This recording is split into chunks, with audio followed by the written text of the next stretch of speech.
I'd like to share with you today what the mental health bus is, where it came from, and what it means to me.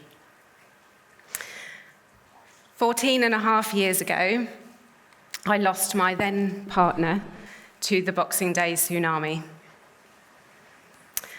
Just 4 weeks later, I discovered that I was carrying his baby.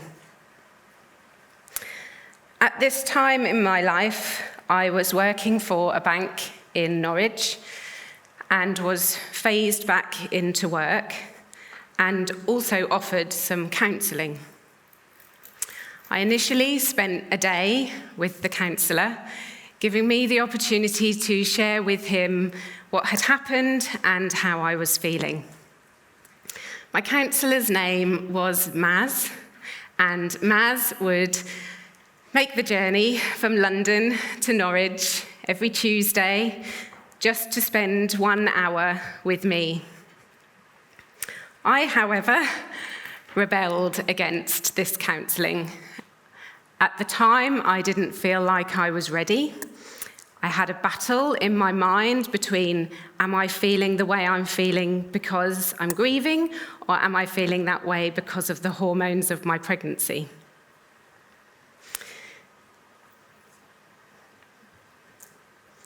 He would spend 1 hour with me a week, and I can remember saying to the friend who I sat next to in the office before he arrived, Maz is on his way, and I haven't done anything that he's asked me to do.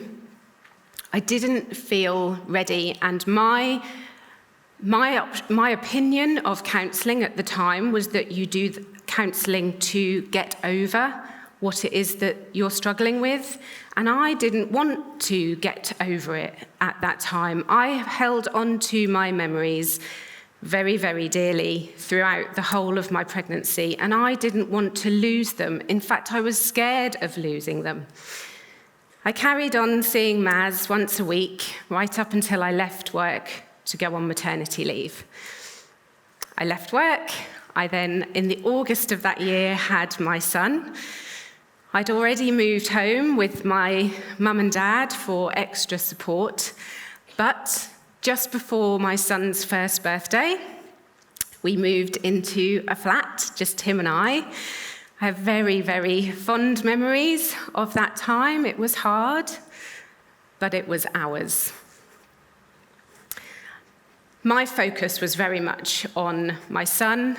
Given the situation that he had been born into, I wanted to make his life as normal as possible.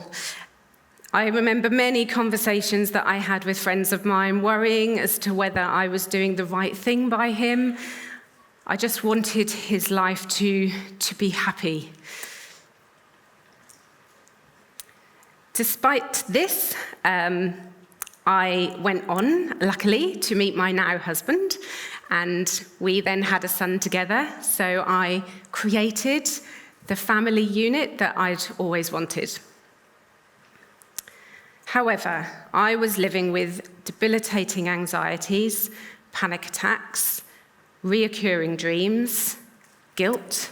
My symptoms showed themselves in the form of physical pain.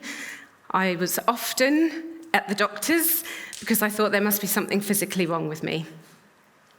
I had PTSD, but I didn't know that I had it for just over a decade.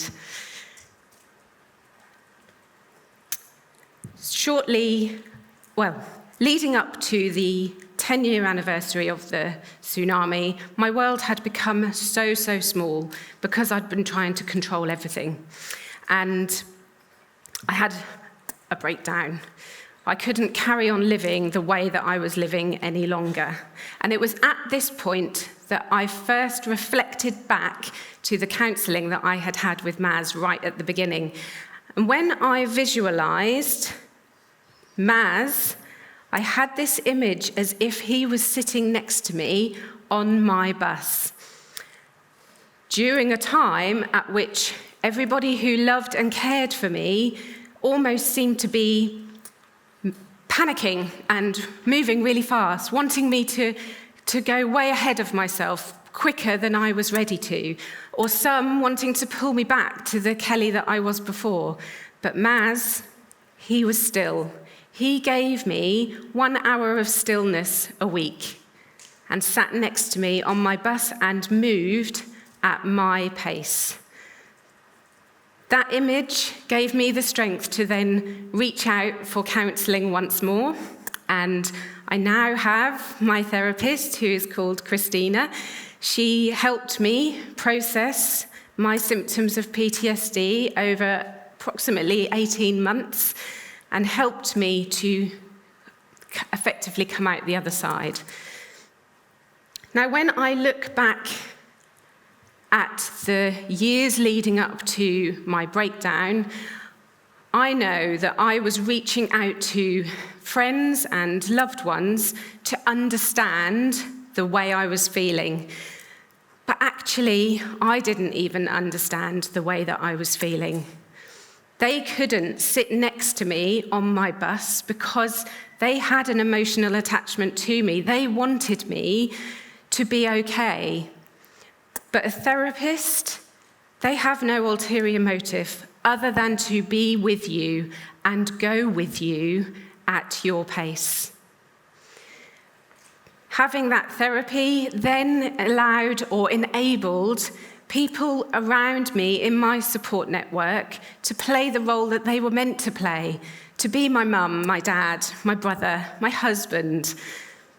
And likewise, it enabled me to play the role that I was meant to play, the mum to my dear boys. Finding the right person to sit next to you on your bus can quite simply be life-changing. Thank you.